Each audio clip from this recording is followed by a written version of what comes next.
가려 뽑은 기별 2권 168에서 170페이지. 충성에 대한 보상. 그대는 그대 자신의 마음 가운데 악의 세력과 싸우는 큰 투쟁을 갖게 될 것입니다. 그대는 언제나 그대 자신을 위하여 어떤 위대한 사업이 기다리고 있는 듯이 생각해 왔습니다. 그러나 만약 그대가 그대 바로 앞에 놓여 있는 일들을 충성된 마음으로 행하고 자신을 높이는 어떤 방법을 모색하려고 애쓰지 않았다면 화평과 기쁨이 그대의 영혼 안에 깃들었을 것이며 세속적인 전쟁에서 승리한 자들보다도 더욱 순결하고 더욱 부요하며 더욱 큰 만족감을 누릴 수 있었을 것입니다.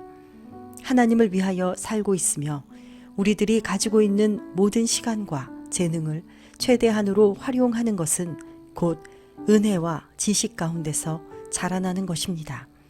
이 일은 우리들이 해야 할 사업이므로 우리들이 할 수 있습니다. 그대는 마음속에 있는 모든 의혹을 일으키는 문제들을 버리고 그대의 거룩한 사명의 현실성에 대하여 완전한 믿음을 가지고 실제로 성공적인 노력을 해야 할 필요가 있습니다.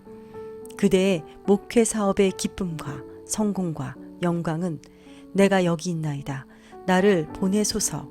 이사야서 6장 8절 이라고 주님의 부르심에 응답하기 위하여 항상 귀를 기울이는 데 있는 것입니다. 오 주여, 내 심령에 가장 귀하고 가장 거룩한 애정을 받으시고 내 마음에 가장 순결하고 가장 고상한 생각을 취하사 나로 당신을 섬기기에 부족함이 없는 자격을 갖추게 하소서라고 주님께 호소해야 할 것입니다.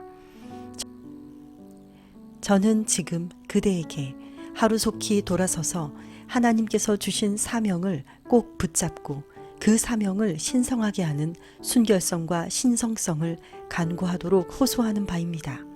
지체하지 마십시오. 두 가지 의견 사이에서 머뭇거리지 마십시오.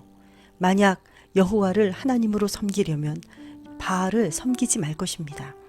그대는 힘든 고난의 학교에서 새 것을 배우기 위하여 하나님을 신뢰하는 옛 교훈을 알고 있습니다. 예수님 안에 D.M. 켄라이트 씨가 완전히 삼키워져야 합니다.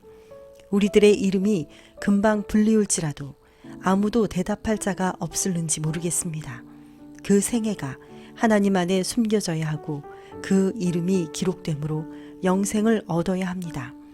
그리스도께서 인도하시는 길은 어디든지 따라가야 하며 세상에서 살면서 그대가 남겨놓은 발자취가 다른 사람들이 안심하고 따라갈 수 있는 거룩한 길이 되게 할 것입니다.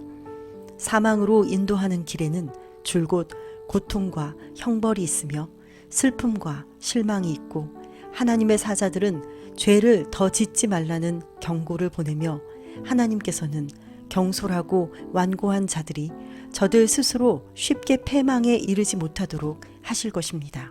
그러나 영생으로 인도하는 비탈진 길에는 피로한 자들에게 기운을 소생시켜주는 기쁨의 샘들이 있습니다.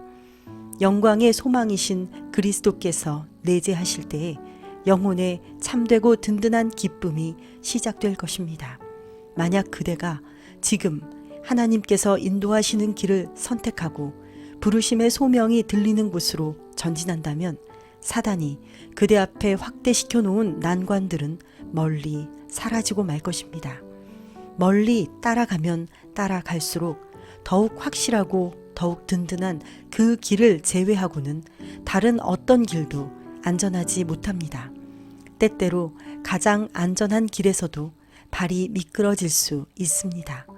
두려움이 없이 걷기 위하여 그대는 그대의 손이 그리스도의 손을 꼭 붙잡고 있는지를 알아야 합니다.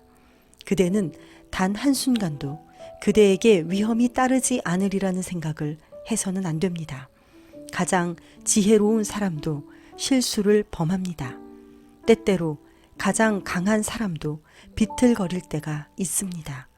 금지된 길을 조심성 없이 재촉하여 달리는 어리석고 자신만만하며 완고하고 교만한 사람들, 언제나 저들이 원할 때에 방향을 바꿀 수 있다고 스스로 자랑하는 자들은 함정들이 있는 길을 걷고 있는 것입니다. 저들은 혹시 한 번의 타락, 한 번에 저지른 실수를 회복할 수 있을는지 모르나 얼마나 많은 사람들이 한 번 발을 잘못 디딤으로써 영원한 멸망에 이르고 있습니까? 만약 그대가 다른 방법으로는 얻기 어려운 목표를 달성하기 위해서 애매한 방법을 취한다거나 끈기 있는 정신과 수고와 투쟁으로 얻어야 할 것을 어떤 수단과 교묘한 방법에 의해서 얻는다면 그대는 결국 자신이 친 그물에 걸리게 될 것이며 비단 이 생에서 뿐만 아니라 내세를 위하여서도 영원한 멸망을 당하게 될 것입니다. 그대가 여기서 믿음의 파멸을 당해서는 결코 안 됩니다. 바울을 보십시오.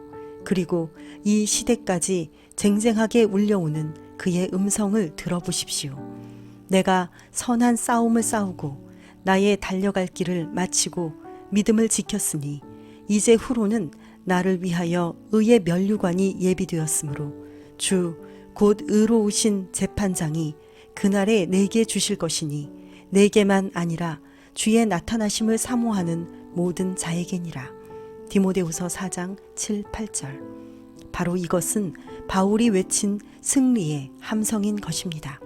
그대는 어떤 승리의 계가를 외칠 것입니까? 그러므로 켄라이트 목사여, 저는 그대에게 그대 자신의 영혼을 위하여 하나님의 손을 또다시 꼭 붙잡기를 간곡히 권유하는 바입니다. 저는 너무 피로하여 이 이상 더 글을 쓸 수 없습니다.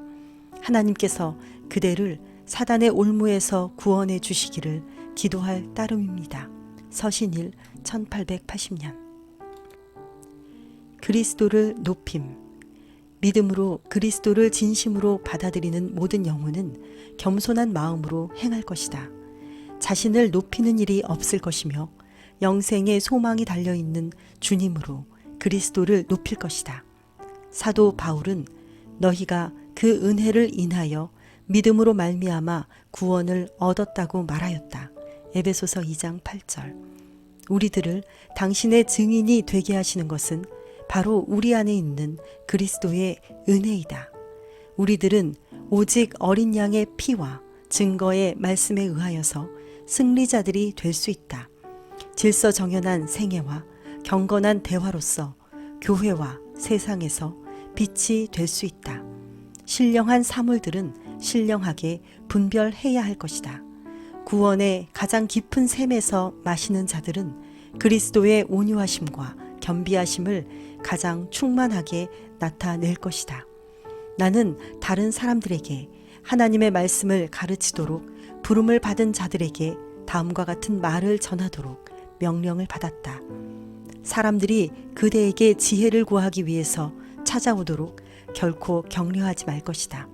사람들이 그대에게 권고를 듣기 위하여 찾아올 때에 모든 마음의 동기를 읽으시는 주님을 가리키라. 같지 않은 정신을 가진 자들이 우리 목회 사업에 참여하여야 한다. 어떤 사람도 고해 신부처럼 행동해서는 안 되며 인간을 최고의 자리에 높여서는 안 된다. 우리들이 해야 할 일은 사람들 앞에서 자신을 낮추고 그리스도를 높이는 일이다. 구세주께서는 부활하신 이후에 당신의 능력이 당신의 이름을 가지고 나가는 모든 자들에게 같이 하실 것을 약속하셨다. 이 능력과 이 이름이 높임을 받아야 한다.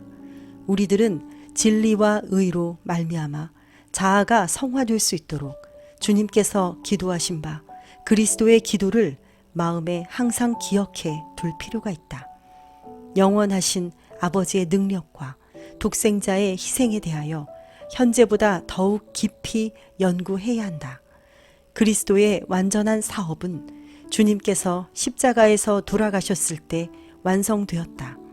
주님의 희생과 하늘 아버지의 오른편에서 하시는 중보의 역할만이 우리 구원의 유일한 희망이다.